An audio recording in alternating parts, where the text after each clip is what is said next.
तो ये हमारी पहली क्लास रहने वाली है, ठीक है। कंप्यूटर में यहाँ हम डिस्कशन करेंगे पूरा जीरो लेवल से लेकर के और एडवांस लेवल तक, ठीक है।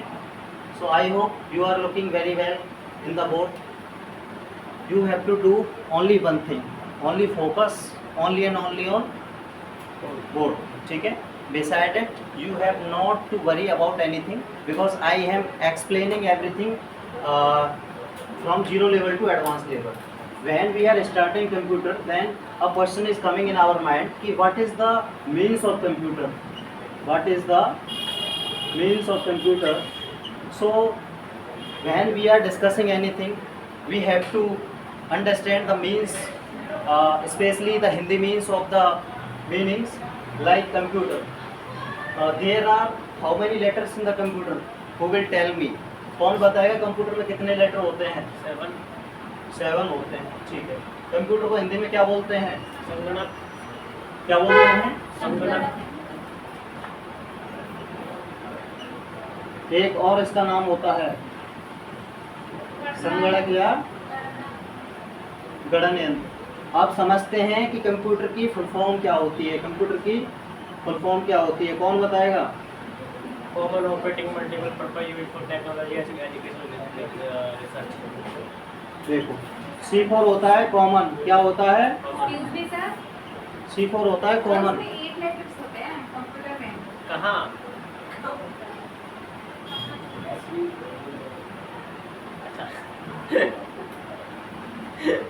C4 common, O for operating, M4 ले लो मल्टीपल पर्पस ले लो। P4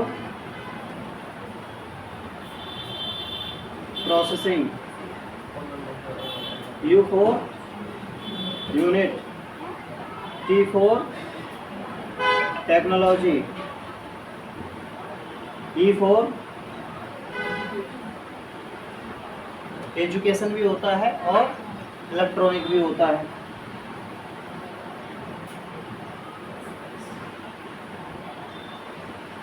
R4 रिसर्च, ये इसकी फुल फॉर्म होती है। इसके बाद आती है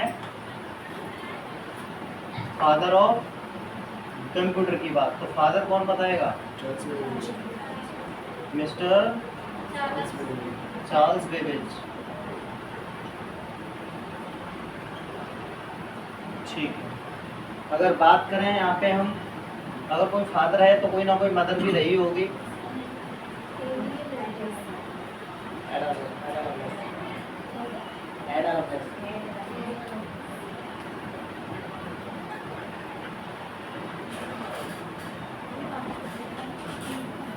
ठीक,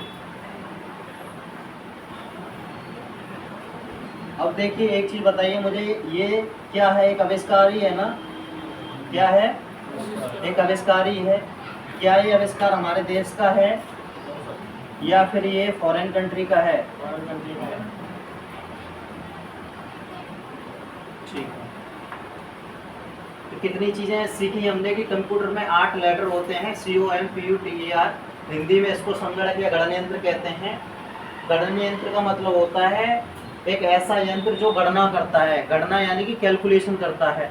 अब मुझे एक चीज़ बताइए कि गणना तो कैलकुलेटर भी करता है,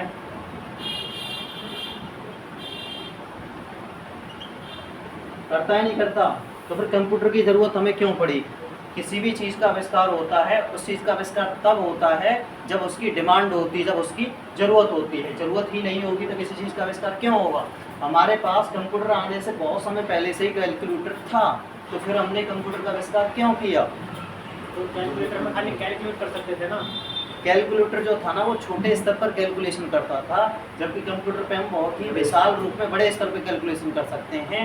ना सिर्फ इसमें हम कैलकुलेशन कर सकते हैं बल्कि बहुत सारे काम ऐसे हैं जो कैलकुलेटर में नहीं की जा सकते, जो यहाँ कंप्यूटर में पॉसिबिलिटी है करने की, ठीक है। अब इसके बाद बात आती है डेफिनेशन की। किस चीज़ की बात आती है? डेफिनेशन की। डेफिनेशन को हिंदी में बोलते हैं परिभाषा। कौन बताएगा definition of computer? What is the definition of computer. कोई भी चीज़ हो, हर चीज़ की कोई ना कोई डेफिनेशन होती ही है, तो ऐसे ही कंप्यूटर की भी डेफिनेशन है। तो कंप्यूटर की डेफिनेशन होती है, computer is an electronics device which takes data through input device, process by processing unit and give us result through output device. Hindi में अगर इसका ट्रांसलेशन करें तो इसका मतलब होता है कि कंप्यूटर एक ऐसी मशीन या ऐसा डिवाइस या ऐसा यंत्र होता है जो इनपुट डिवाइस के माध्यम से डाटा लेता है और उसकी प्रोसेसिंग करता है कहाँ पे, सीपीयू के अंदर, और आउटपुट डिवाइस के माध्यम से हमें क्या देता है, रिजल्ट देता है। आउटपुट डिवाइस यानी कि प्रिंटर के माध्यम से प्रिंट करके निकालते हैं ना पेपर पे, तो ये होता है कंप्यूटर। क्लियर? आगे चलते हैं। कौन बताएगा कंप्यूटर को कितने भागों में जो है डिवाइड किया गया है? 2 भागों में। कितने भागों में? 2 भागों में। कौन कौन से हैं? Hardware, software.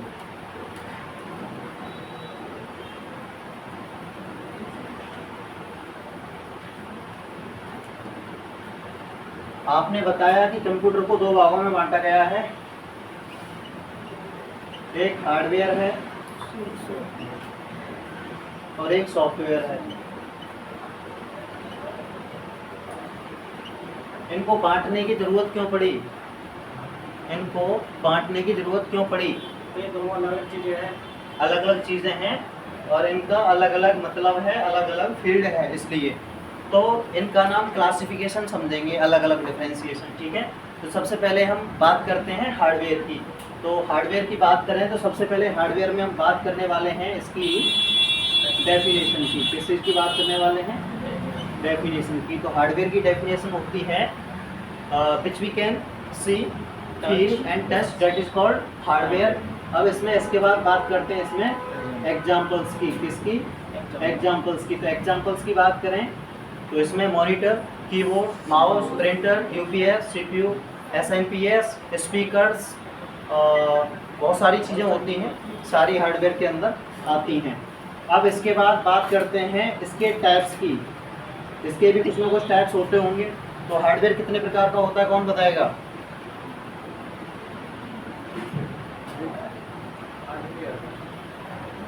हार्डवेयर का कोई टाइप नहीं होता है। इसी हार्डवेयर के अंदर बहुत सारी चीज़ें आती हैं, लेकिन इसको 3 तरीके से डिवाइड कर सकते हैं on the basis of shape, आकार के आधार पर। एक सबसे छोटे होते हैं, सबसे छोटे जैसे कि चिप आती हैं, ठीक है, हार्ड डिस्क होती है, सीडी होती है, बहुत छोटे हैं। फिर उससे बीच के आते हैं, फिर बहुत बड़े बड़े होते हैं, प्रोजेक्टर बड़े साइज में आते हैं। ठीक है, इसके बाद चलते हैं हम सॉफ्टवेयर की तरफ। तो सॉफ्टवेयर की डेफिनेशन की बात करेंगे। तो what is the definition of software, कौन बताएगा?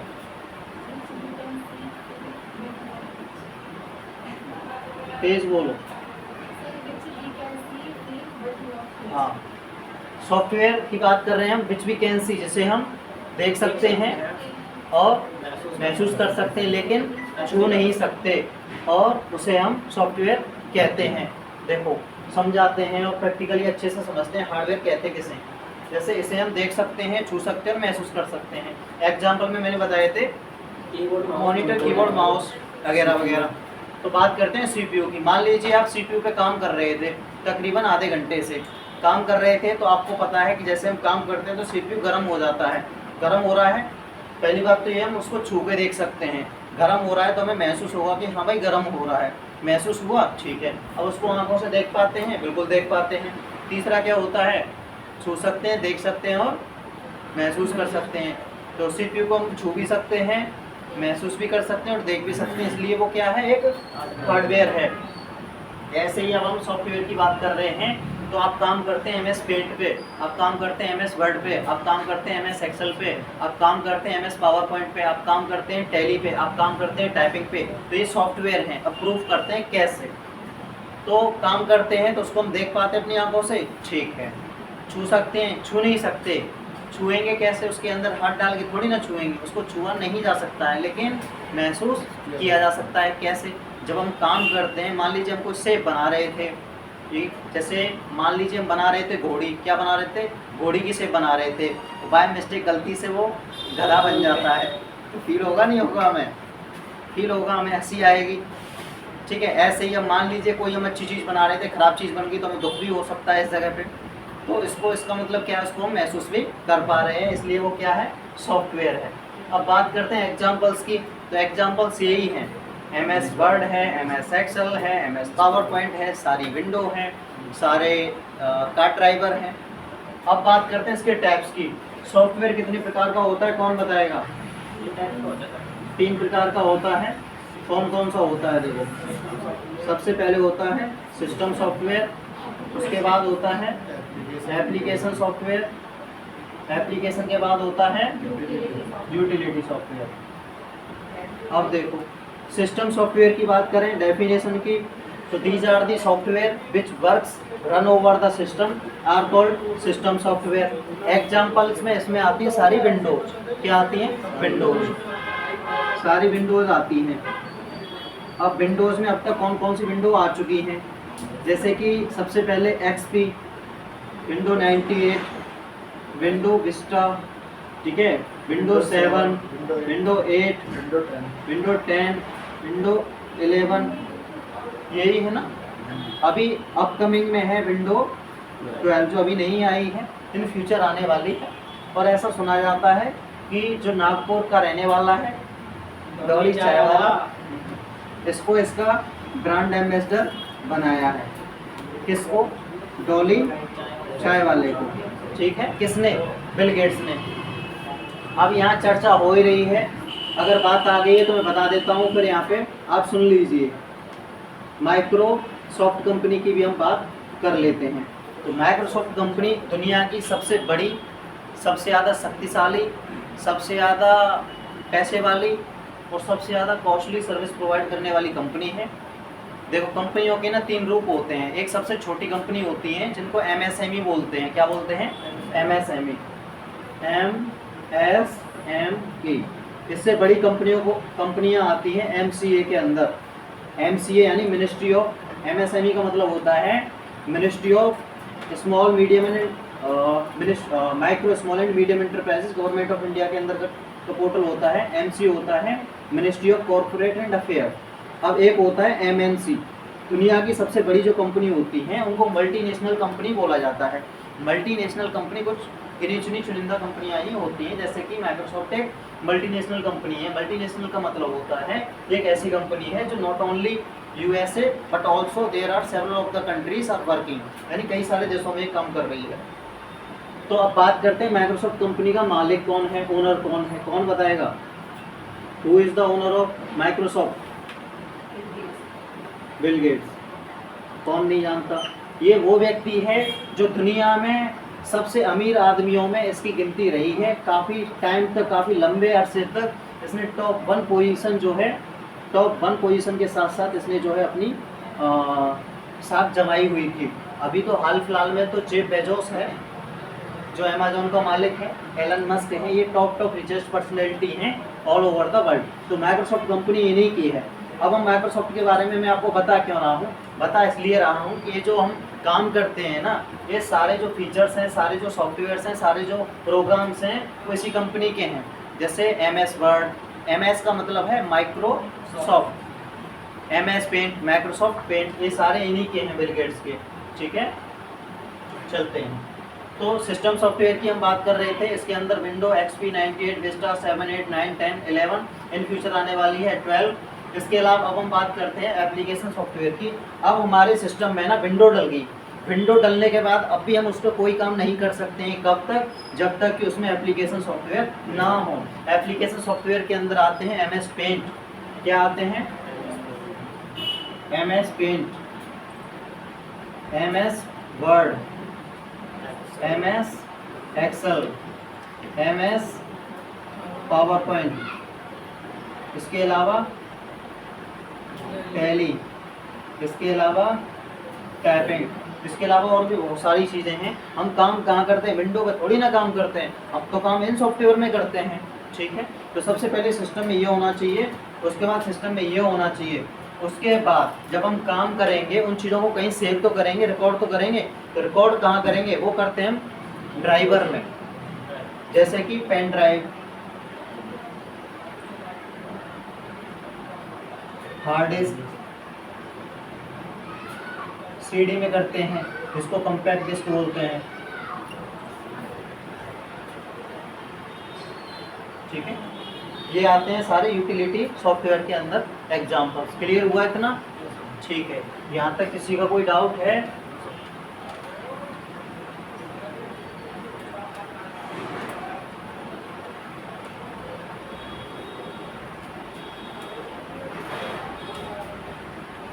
अब देखो इन चीज़ों के बाद बात आती है, एक वर्ड होता है डाउनलोड, एक वर्ड होता है अपलोड। दोनों में डिफरेंट कौन बताएगा? What is the difference between download and upload? Download में हम इंटरनेट से कुछ डाउनलोड करते हैं, अपलोड में अपनी चीज़ डाउनलोड में हम कहाँ से लेते हैं? इंटरनेट से। इंटरनेट से। अपलोड में इंटरनेट को देखते हैं और अपलोड में हम इंटरनेट को देते हैं। फॉर एग्जाम्पल के लिए यूट्यूब सब चलाते हैं, यूट्यूब पे जैसे सूर्यवंशम मूवी है, वो मूवी हमें अच्छी लग रही है, ठीक है, हमें पसंद है, तो उसको हम बार बार देखने के आदी हैं, बार बार देखने के आदी हैं, तो बार बार देखेंगे तो इंटरनेट बार बार खर्च होगा।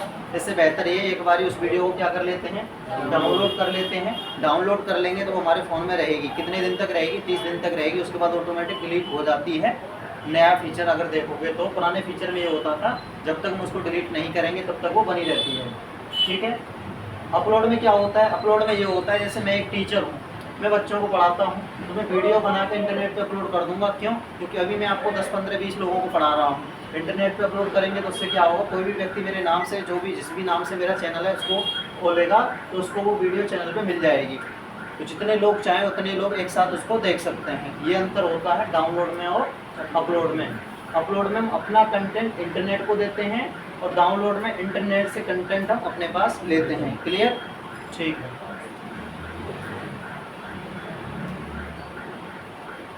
अब देखो मेमोरी यूनिट के बारे में चलते हैं। कितने प्रकार की होती है मेमोरी, कौन बताएगा? दो टाइप की होती है, प्राइमरी और 2 प्रकार की होती हैं, प्राइमरी और सेकेंडरी। प्राइमरी के अंदर कौन कौन सी आती हैं? रैम और रोम। सेकेंडरी के अंदर कौन सी आती हैं? हार्ड डिस्क, कॉम्पैक्ट डिस्क और डीवीडी, फ्लॉपी डिस्क, और ये सारी आती हैं एसडी, ठीक है। अब बात करने वाले हैं यहाँ पे हम रैम की। रैम का क्या मतलब होता है? Random access memory. रोम का मतलब रीड ओनली मेमोरी। रैंडम का मतलब ये है, इसको हम रीड तो कर सकते हैं लेकिन डिलीट नहीं कर सकते।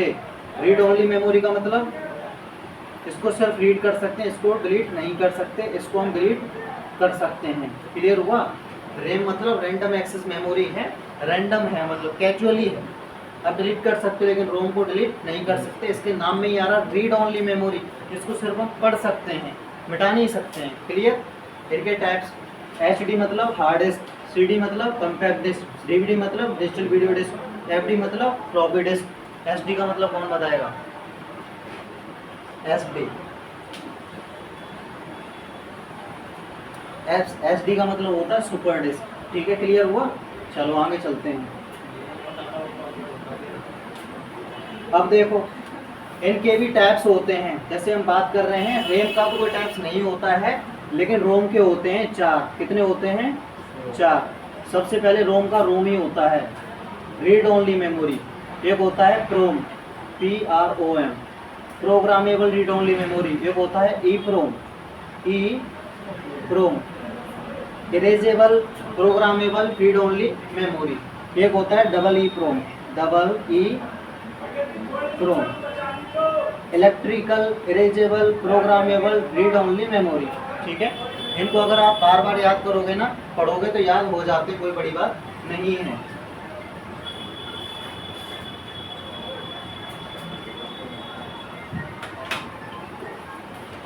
नेक्स्ट चलते हैं, ये तो मेमोरी थी, अब चलते हैं मेमोरी यूनिट की तरफ। तो मेमोरी यूनिट में सबसे पहले कौन सी होती है? बिट होती है, बाइट होती है? बिट होती है, बाइट होती है? सबसे पहले होती है बाइट। कितने बाइट मिलाकर के बिट बनती है? बाइट के बाद बिट होती है और बिट के बाद क्या होती है? केबी, केबी के बाद एमबी, एमबी के बाद जीबी, जीबी के बाद टीबी, टीवी के बाद पीवी। अब देखो केवी का मतलब होता है किलोबाइट, किलोबाइट।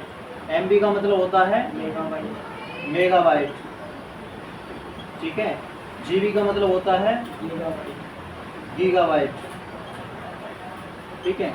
टीबी का मतलब होता है टेराबाइट, पीबी का मतलब होता है पेराबाइट। अब समझते हैं कितनी उसमें वो होती हैं, ठीक है। तो 1024 केवी में ये क्या होती है? 1 MB होती है,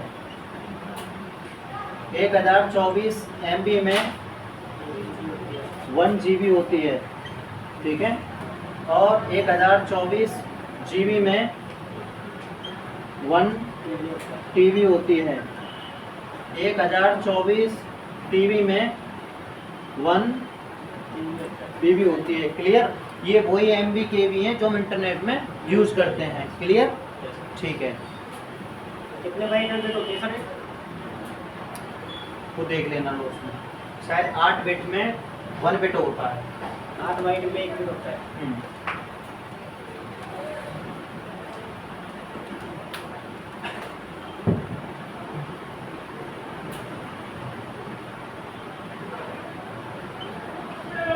अब पढ़ते हैं नेटवर्क के बारे में।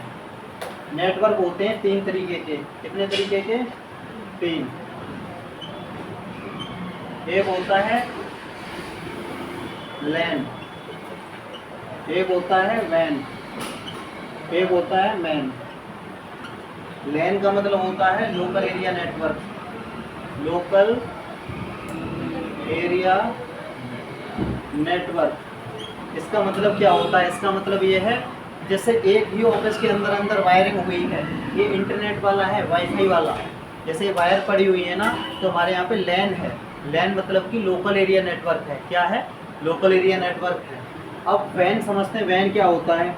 वैन होता है वाइड एरिया नेटवर्क। क्या होता है? Wide area network. अब वाइड एरिया नेटवर्क क्या होता है? What is the means of wide area network? कौन बताएगा? वाइड का मतलब वही है बड़ा, यानी बड़े स्तर पे, यानी कि पूरे शहर में, जैसे पूरे तुगलपुर में हमें वाईफाई फैलानी है, वाईफाई का नेटवर्क फैलाना है, तो वहाँ पे वैन नेटवर्क यूज होगा। अब बात करते हैं मैन क्या होता है। मैन होता है मेट्रोपॉलिटन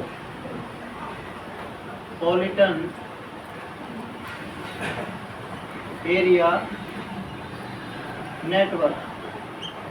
जो बड़ी बड़े शहर होते हैं ना, जैसे इसके अंदर आते हैं जैसे मुंबई, पुणे, हैदराबाद, कोलकाता और नोएडा। ग्रेटर नोएडा नहीं आता, नोएडा, दिल्ली, NCR, ऐसे एरिया आते हैं मैन के अंदर, मेट्रोपॉलिटन एरिया नेटवर्क के अंदर। क्लियर हुआ? ठीक है, नेक्स्ट चलते हैं।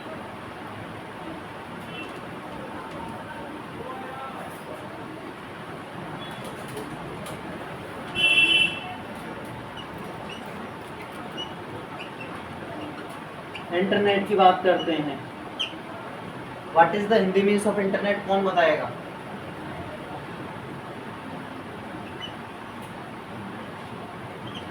ऐसे लिखा जाता है जाल या ऐसे लिखा जाता है? ऐसे लिखा जाता है। हाँ, इंटरनेट का हिंदी मीन्स होता है जाल। जाल, जैसे आपने मकड़ी का जाल देखा है? मकड़ी का जाल इतना ज़्यादा स्ट्रॉन्ग होता है कि कितनी भी आंधी आए, कितना भी तूफान आए, कितनी भी बारिश आए, लेकिन उस पर कोई फर्क नहीं पड़ता। ऐसा ही है ये इंटरनेट कुछ। इस इंटरनेट इतना ज़्यादा स्ट्रॉन्ग हो गया है इस यूनिवर्स के अंदर। यहाँ हम किसी देश की बात नहीं कर रहे, यहाँ पे हम बात कर रहे हैं यूनिवर्स की। किसकी? यूनिवर्स। यूनिवर्स को क्या कहते हैं? ब्रह्मांड। इस इंटरनेट ने अपने पैर इतने इस तरीके से फैला लिए हैं पूरे यूनिवर्स के अंदर, इतना ज़्यादा स्ट्रॉन्ग हो गया है कि इंसान चाहे, हालांकि बनाया इंसान नहीं है, लेकिन अगर अब इंसान भी चाहे ना तो इसको ख़त्म नहीं कर सकता है। लेकिन धीरे धीरे इंटरनेट इंसानों को ख़त्म करता जा रहा है। कैसे? उसका हम प्रूफ बताते हैं। ये रेवोल्यूशन होते हैं। रेवोल्यूशन, रेवोल्यूशन को हिंदी में बोलते हैं क्रांति। क्या बोलते हैं? क्रांति बोलते हैं। नेटवर्क की क्रांति हुई है हमारे देश में कई सारी। जैसे सबसे पहले क्या था?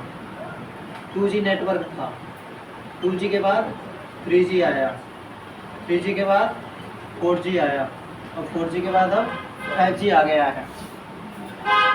ये जितनी ज़्यादा हम ग्रोथ करते हैं ना टेक्नोलॉजी में, तो डॉक्टर APJ अब्दुल कलाम साहब ने एक बात कही थी कि साइंस जितनी अच्छी है ना, उससे कई हज़ार गुना ज़्यादा ख़राब है। कैसे ख़राब है? जब हम 2G के ज़माने की बात करें ना, ये बातें हैं जब हमारा देश आज़ाद हुआ था 1947 के आसपास या उससे भी पहले, तो हमारे देश में ना सबसे ज़्यादा नेटवर्क की ग्रोथ होती है। टेक्नोलॉजी में कोई भी डेवलपमेंट होता है तो सबसे ज़्यादा हानि होती है पेड़ पौधों को और पशु पक्षियों को, और इनको ही नहीं, आगे आने वाले समय में इंसानों को भी होने लगेगी। कैसे? पहले ना बहुत सारे पक्षी हुआ करते थे, जैसे चील हुआ करते थे, गिद्ध हुआ करते थे, बाज हुआ करते थे, उल्लू हुआ करते थे, तोते हुआ करते थे, मैना हुआ करती थी। इसके अलावा मोर हुआ करते थे, मोरनी हुआ करती थी। इसके अलावा गौरैया हुआ करती थी। चिड़ियाओं में बहुत सारी वैरायटी थी चिड़ियाओं की, रंग बिरंगी चिड़ियाएँ हुआ करती थी। इसके अलावा और भी बहुत सारी चीज़ें थी जो कि कहीं ना कहीं नष्ट हो गई, आज देखने को नहीं मिलती हैं। नहीं मिलती ना, क्यों नहीं मिलती? जब 2G आया कुछ तब ख़त्म हो गई, जब 3G आया कुछ तब ख़त्म हो गई, जब 4G आया तब कुछ ख़त्म हो गई, और 5G आया तो अब कुछ ख़त्म हो गई। अब सिर्फ कबूतर आपको देखने को मिल जाएंगे। कबूतरों के अलावा अगर कोई और पक्षी मिल जाए तो बहुत सौभाग्य की बात है, नहीं तो देखने को मिलते ही नहीं। बहुत कम ही चांसेस हैं कि मिल जाए। तो ये क्यों हो रहा है? क्योंकि जैसे हम टेक्नोलॉजी डेवलप करेंगे तो उसमें ना तरंगे निकलती हैं। क्या निकलती हैं? वेव्स निकलते हैं, तरंगे, जो सबसे ज़्यादा हानि पहुंचाती हैं जानवरों को और पशु पक्षियों को। ठीक है, अब जानवरों में भी बहुत सारे जानवर विलुप्त हो गए हैं। आज से कुछ समय पहले अगर चलें तो डायनासोर हुआ करते थे, वो ख़त्म हो गए। डायनासोर के अलावा और भी बहुत सारी प्रजातियाँ ऐसी थी जो कहीं ना कहीं विलुप्त होती जा रही हैं। आने वाले समय में आप देखना और भी जो जानवर आपको दिखाई दे रहे हैं धीरे धीरे ये भी विलुप्त होते चले जाएंगे। बारहसिंगा देखने को मिलते हैं? नहीं देखने को मिलते हैं। हिरन बहुत कम, आप चिड़ियाघरों में जाओगे वहीं देखने को मिलेंगे। शेर तो हमारे देश में से बिल्कुल ख़त्म होने की कगार पे हैं, बचे ही नहीं है। ठीक है, तो जितना ज़्यादा हम नेटवर्क में ग्रोथ कर रहे हैं उतनी ज़्यादा हानि हो रही है। अब बारी इसके बाद 5G के बाद जैसे ही 6G आएगा, अब तक तो किस किस को हानि हो रही थी? पेड़ पौधों को हो रही थी, पशु पक्षियों को हो रही थी,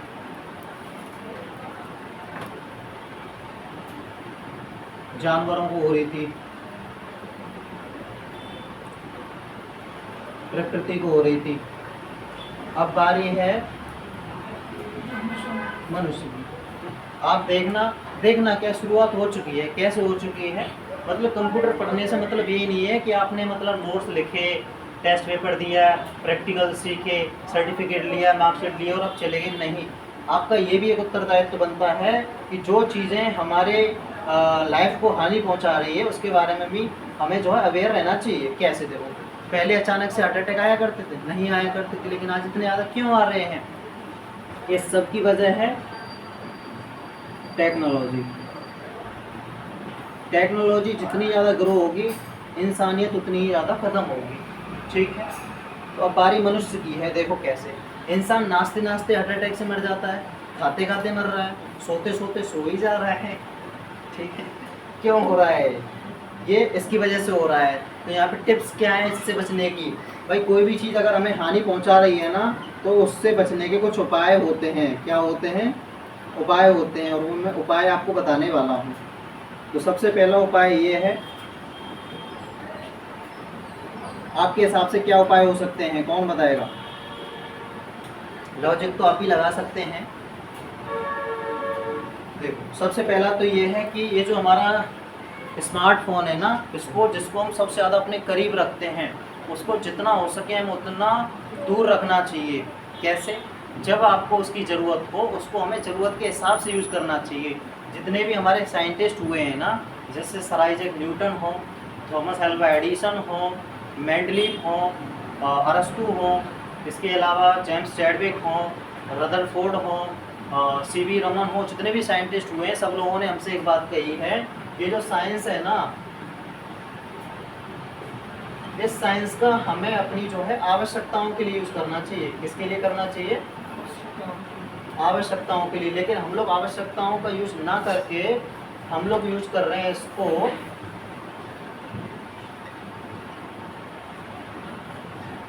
अपनी उम्मीदों को पूरा करने के लिए।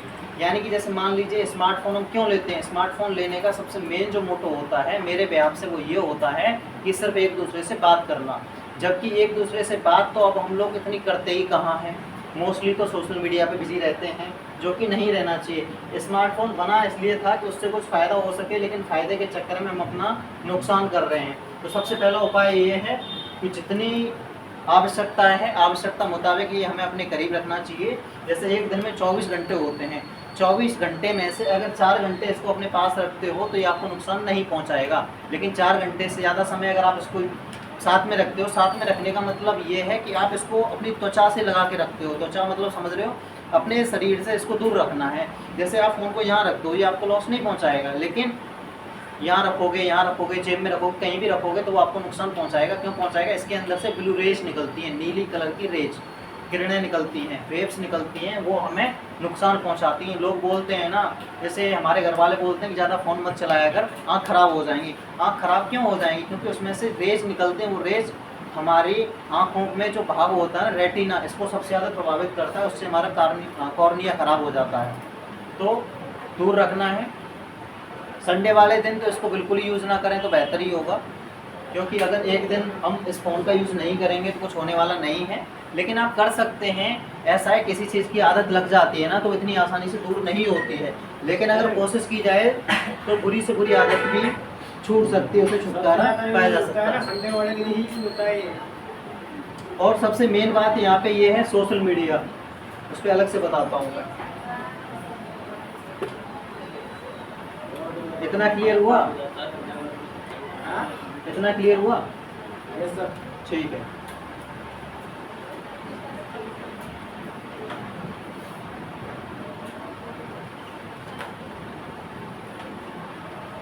इसके बारे में कोई बात नहीं करता, हम बात करेंगे।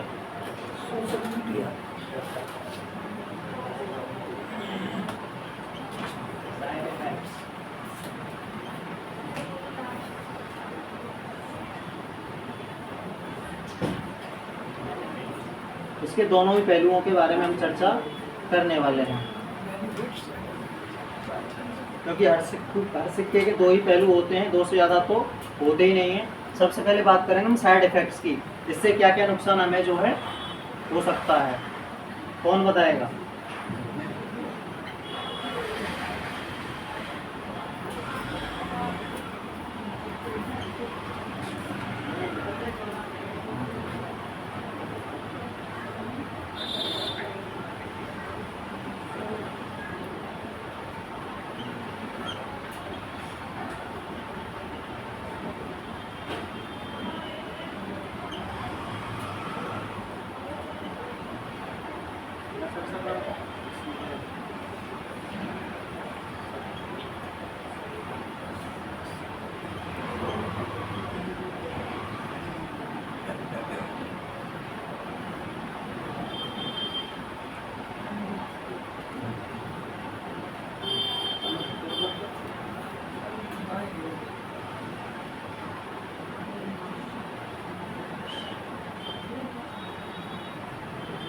सबसे पहले आँख खराबी तो आपको पता ही है, ज़्यादा फ़ोन चलाएंगे ज़्यादा रोशनी पड़ेगी, जितनी ज़्यादा रोशनी पड़ेगी उतनी ज़्यादा आँख खराब होंगी। जैसे पहले मैं एक कंपनी में काम करता था, उनकी 2 बेटियाँ थी, छोटी छोटी थी, अभी मुश्किल से एक 4 साल की होगी और एक 6 साल की होगी, दोनों की आँख खराब होगी, दिखता ही नहीं बिल्कुल कुछ भी। बताओ, एक 4 साल की एक 6 साल की, अभी से आँख खराब होगी, आगे चल के उनकी लाइफ का क्या होगा? और हुआ क्यों है? वो फ़ोन को कैसे देखती थी पता है? हम लोग फिर भी दूर देखते हैं, ऐसे देखती थी, ऐसे एकदम लगा लगा, आँख खराब होंगी। यानी फ़ोन आप चलाओ, जितना दूर रखोगे ना तो नुकसान नहीं पहुंचाएगा, जितने करीब से देखोगे उतना ही ज़्यादा हमें नुकसान पहुंचाएगा। ठीक है। और फिंगर का सेंसर, फिंगर से ही तो चलाते हैं, ऐसे कर करके स्क्रॉल कर करके, ये जो इसमें हमारे सेंसर होते हैं ये काम करना बंद कर देते हैं आफ्टर सम टाइम। ठीक है। स्मरण शक्ति का मतलब ये होता है, पहले ना हमें बहुत सारी चीज़ें याद हो जाया करती थी, बड़े बड़े क्वेश्चंस भी दे दिया करते थे ना टीचर्स, लॉन्ग आंसर 1 पेज के, 1.5 पेज के, 2 पेज के याद हो जाया करते थे। लेकिन आज की डेट में हमें अपना Aadhaar card number, PAN card number, account number, ठीक है, ये सारी चीज़ें, और लोगों के मोबाइल नंबर तक याद नहीं रहते।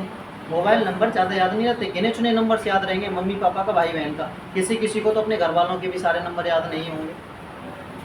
समझ रहे हो? तो ये हुआ क्यों है? ये इसलिए हो रहा है कि जितना ज़्यादा हम यूज़ कर रहे हैं, होता क्या है मैं बताता हूँ। जैसे हम इंस्टाग्राम चला रहे हैं, तो ऐसे स्क्रॉल करते रहते हैं, एक अलग ही दुनिया में हम लोग चले जाते हैं, हमें पता भी नहीं रहता।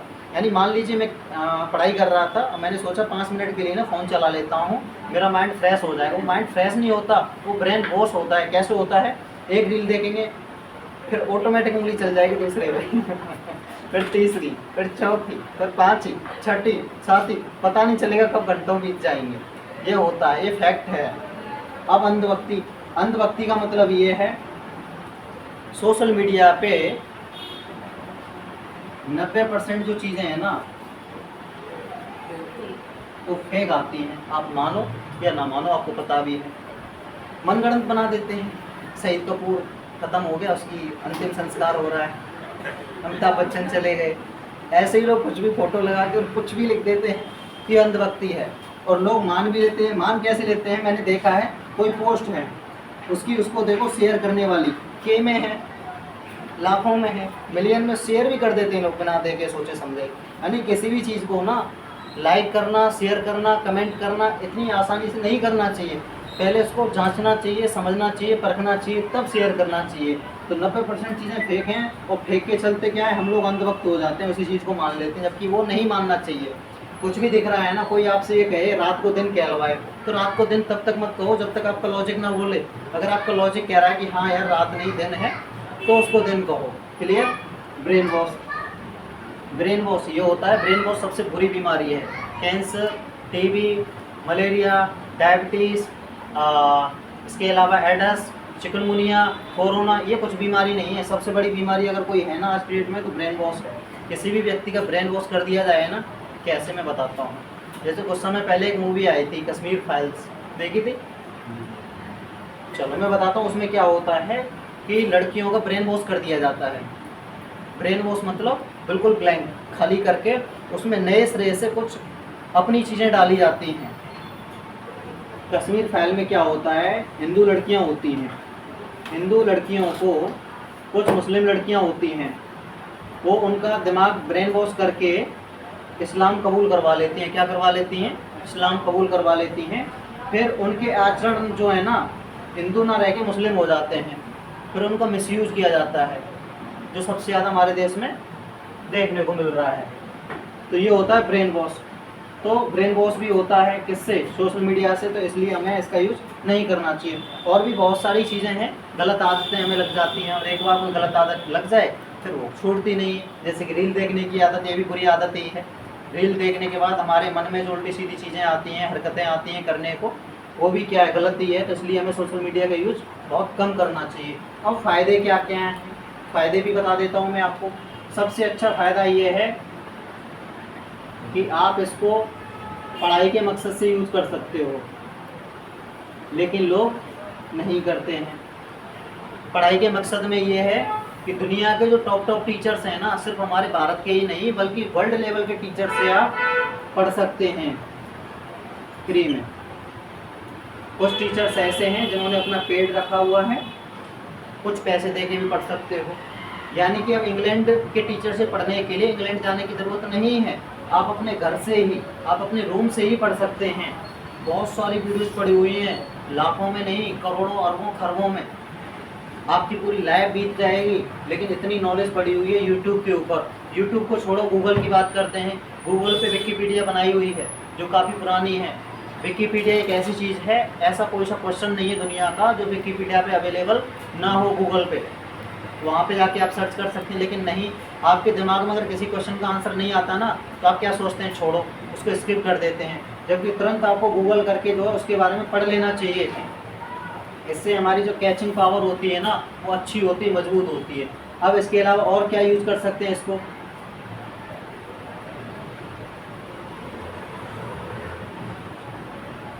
वर्क फ्रॉम होम में यूज़ कर सकते हैं।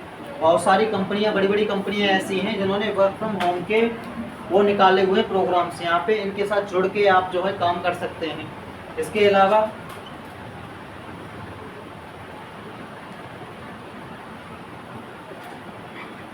अर्न मनी, पैसा कमा सकते हैं इंटरनेट से। लोग कमा रहे हैं, कैसे कमा रहे हैं उसकी एक प्रक्रिया होती है।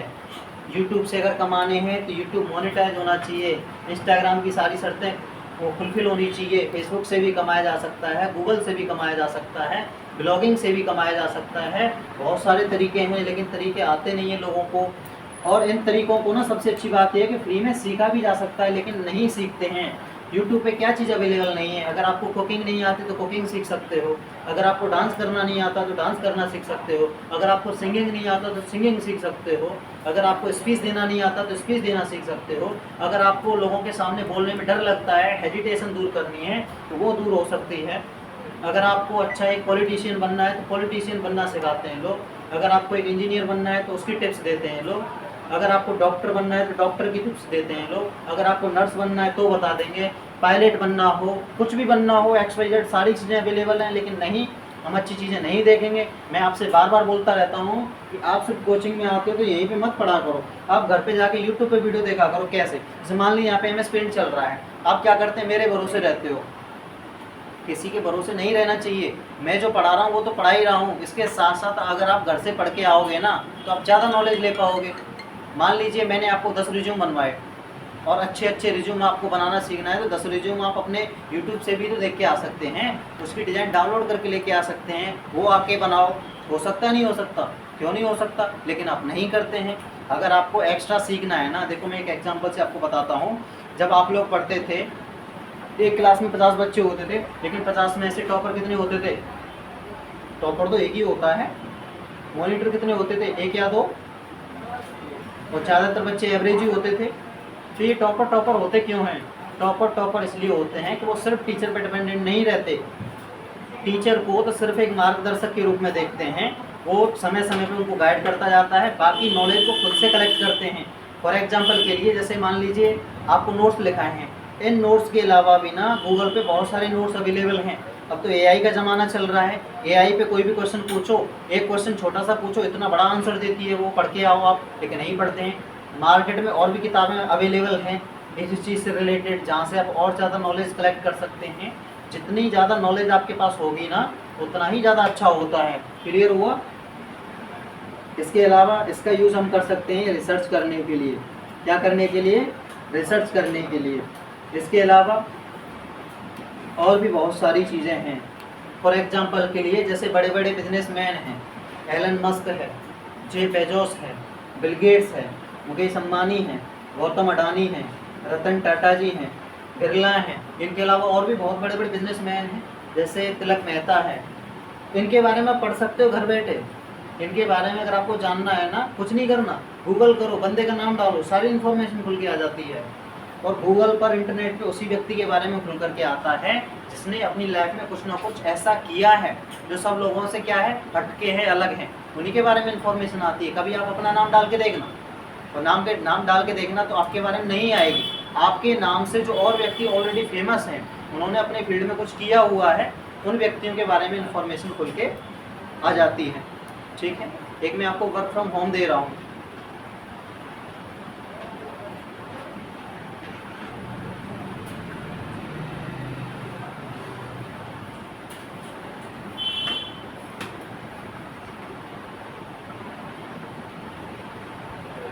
गूगल करना है इसको घर जाके। ठीक है, तो अब किसी व्यक्ति के बारे में कब खुल के आता है, मैंने कब बताया? जब उसने कुछ किया है, ऐसा कुछ हासिल किया है जो और लोगों से हटके है। तो अगर ऐसा कुछ करना है तो क्या करना पड़ेगा? लोगों से यूनिक करना पड़ेगा, जो आज तक नहीं हुआ है, जो ऑलरेडी हो रखा है। अगर वही हम करेंगे तो कुछ आएगा? कुछ नहीं आएगा। क्लियर हुआ?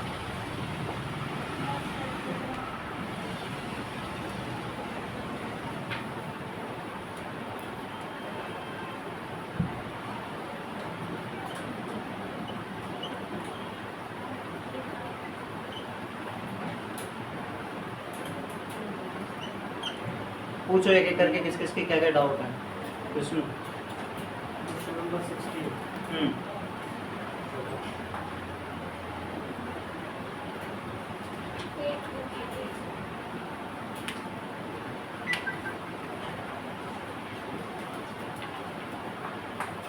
What is the main purpose of model? What is the main purpose of model? Options क्या क्या हैं? राइट ऑप्शन क्या है इसका? Right To connect to the internet. To connect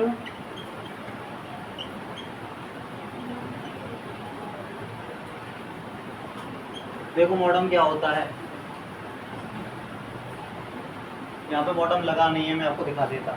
modem जैसे वहाँ उस वाली कोचिंग में देखा था, उस वाली कोचिंग में सीसीटीवी कैमरे की स्क्रीन थी कॉर्नर में, तो कॉर्नर में जो थी तो छोटा सा बॉक्स था, सफ़ेद कलर का बॉक्स, जिसमें लाइट जलती थी येलो ग्रीन रेड, याद है? उसको बोलते हैं मॉडम। क्या बोलते हैं? मॉडम। इसका काम क्या होता है? इसका काम होता है इंटरनेट को कनेक्ट करना। ये किस में यूज़ में आता है? ये यूज़ में आता है वाईफाई के। किस में? वाईफाई के। यानी वाईफाई अगर हमें चलानी है तो मॉडम हमारे सिस्टम में होना चाहिए, तब चलता है। और पूछो।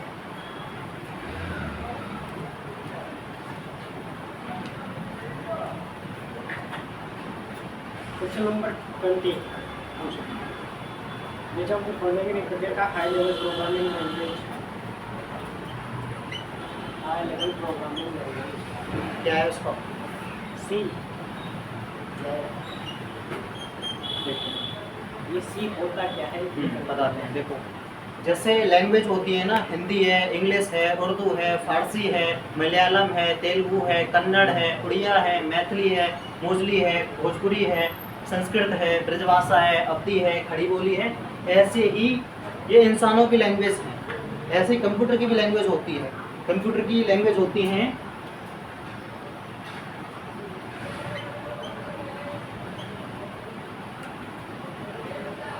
दो तरीके की होती है। कितने तरीके की? दो। एक होती है हाई लेवल प्रोग्रामिंग लैंग्वेज, एक होती है लो लेवल प्रोग्रामिंग लैंग्वेज। इसके अंदर आती है लैंग्वेज कौन कौन सी? सी, सी प्लस प्लस, जावा, पाइथन, एसक्यूएल, पीटीसी। ये लैंग्वेज हैं कंप्यूटर की। यानी कंप्यूटर हम लोगों की भाषाओं को नहीं समझता है, इसकी अलग लैंग्वेज है। एक लैंग्वेज है इसकी बाइनरी। हाल फिलहाल में कंप्यूटर जो समझता है ना, वो इस पे काम करता है बाइनरी पे। बाइनरी होती क्या है? 0 और 1। कंप्यूटर सिर्फ दो चीज़ समझता है, एक 0 को और 1 को। देखो कंप्यूटर काम कैसे करता है, कितनी स्पीड से काम करता है। हम कंप्यूटर से कोई भी क्वेश्चन करवाएंगे ना, तो वो क्या करता है, पहले उसको ट्रांसलेट करेगा बाइनरी में। किस में काम करेगा? कन्वर्ट करेगा बाइनरी में। फिर बाइनरी में उसका सॉल्यूशन करेगा। सॉल्यूशन करने के बाद फिर हमें हमारी भाषा में वो आंसर देता है। ठीक है, ऐसी ये लैंग्वेज हैं। सी है, सी प्लस प्लस है, जावा है, पाइथन है, एसक्यूएल है, एटसेट्रा। इन लैंग्वेजेस का यूज होता है वेबसाइट बनाने में, एप्लीकेशन बनाने में और सॉफ्टवेयर बनाने में। इसके अकॉर्डिंग फिर दो आंसर सही होने चाहिए। कौन कौन से? एक तो लैंग्वेज सी और एक बाइनरी। कौन सी? बाइनरी।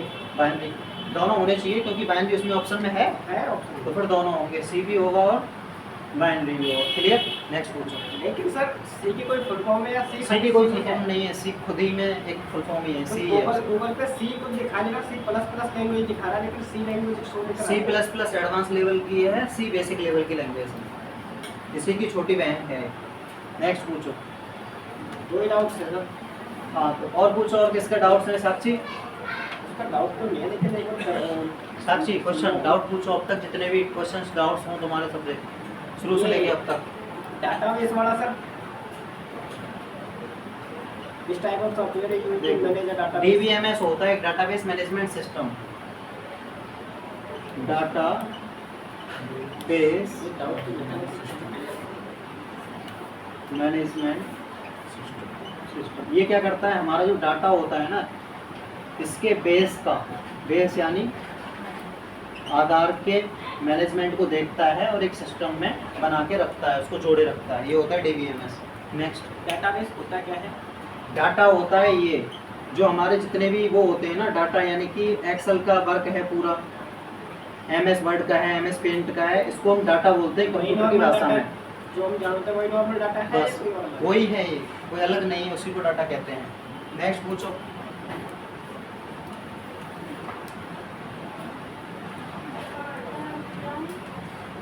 हाँ, और पूछ लो। कोई क्वेश्चन हो तो किसी का फिर से ले आना। पूछो, कोई क्वेश्चन है? सॉरी सद्दाम जी, कुछ भी पूछना हो तो पूछ लो। आप पूछ लो कोई भी चीज़ अगर समझ में नहीं आई है। 2 मिनट में पूरे सिलेबस का एनालाइज करवाता हूँ मैं 2x मोड में। कुछ लोगों का BCC है, कुछ लोगों का CFA है, कुछ लोगों का DCA है, कुछ लोगों का EDCA है। और इसके अलावा किसी को और कोई कोर्स है क्या? नहीं, किसी का DTA है? बस यही सारे कोर्स हैं। सभी बच्चों के कोर्स के नाम आ गए इसमें? सभी के कोर्स के नाम आ गए? ठीक है। DCA इसमें यहाँ पे किसी का है? DCA किसी का नहीं है DCA। DCA नहीं है किसी का।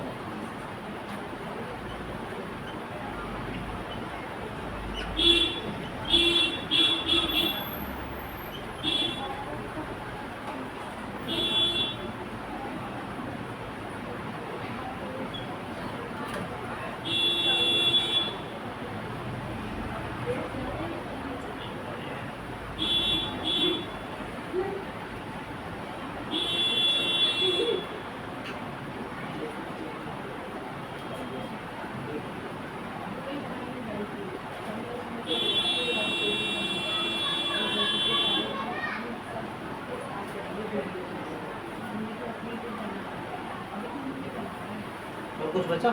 हो गया सब?